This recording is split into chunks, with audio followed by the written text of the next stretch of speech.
ငါကျက်သူနေတုတ်ကျွေးမယ်လေ ခေါင်းနာပေါ့ဗျာ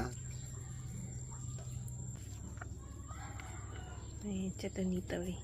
ရှယ်ပဲပါရေးရှယ်ပဲ ခုရှိခုရှိ ဒါတော့အရင်တောက်ချူရကောင်းတဲ့ကြာရိုးဟင်းချိုလေးနော်မရုပ်ကောက်ခက်လိုက်တော့ဟင်းကားလေးဖြစ်သွားတယ်အမှုနဲ့ပါလက်ရအကောင်းဆုံးပဲကဘာပေါ်မှာအကောင်းဆုံးလက်ရလေးနမှုစားရတယ် အောက်စားတလို့ မွေးရေ ဟဲ့မိုးရေ ဒီနေ့ပါချက်စားကြမလဲ ဘာရှိမှလဲသမီးညောက်ငါပြေးငရုပ်စီးပဲ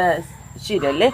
သမီးစားကျင်ရလဲအပေါက်မိတိပါစားကျင်တယ် အပတ်ဒီနေ့ပါဟင်းစားကြမလဲ ကဲသမီးလေးပါစားရှင်လေအပေါ့ပြော ငငယ်တော့ကအပတ်ချက်ကျွေးဖူးတဲ့ကြက်ကလာတာဟင်းစားချင်တယ် ကျက်ကလာစားရှင်ဆိုပါချွတ်ကျွေးမယ်โอเค အဲဆိုရင်အိုဆိုကလစ်ကိုလည်းအားလုံးပဲမင်္ဂလာပါရှင်ဒီနေ့တော့နောက်မှာအမိုးအပားနဲ့အတူတူထမင်းစားမယ်နော်ပြီးသားရင်နောက်မူငငယ်တော့ကနောက်မူတော့ငငယ်တော့အပားချက်ကျွေးဖူးတဲ့ကြက်ကလာတာဟင်းနဲ့အမိုးရဲ့အပားရဲ့နောက်မူတော့ထမင်းစားကြမယ်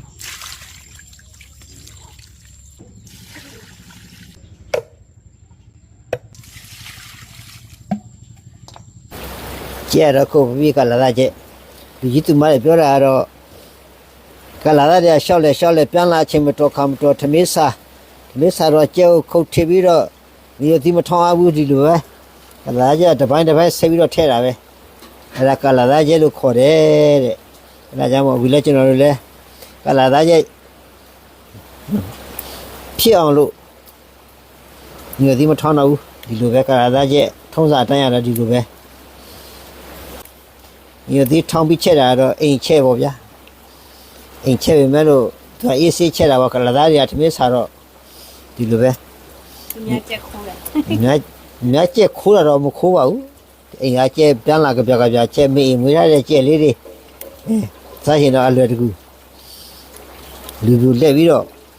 ပြန်လာတော့ထမင်းစားတော့ဒီတန်းပဲဒါဆိုရင်ကလာသားကြီးကငရုတ်ဒီမထောင်းဘူးနော်ဒီလိုပိုင်းထိပဲ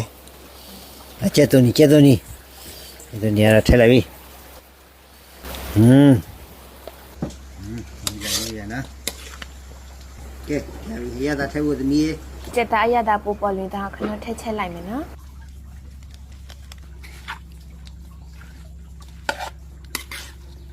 ဟေး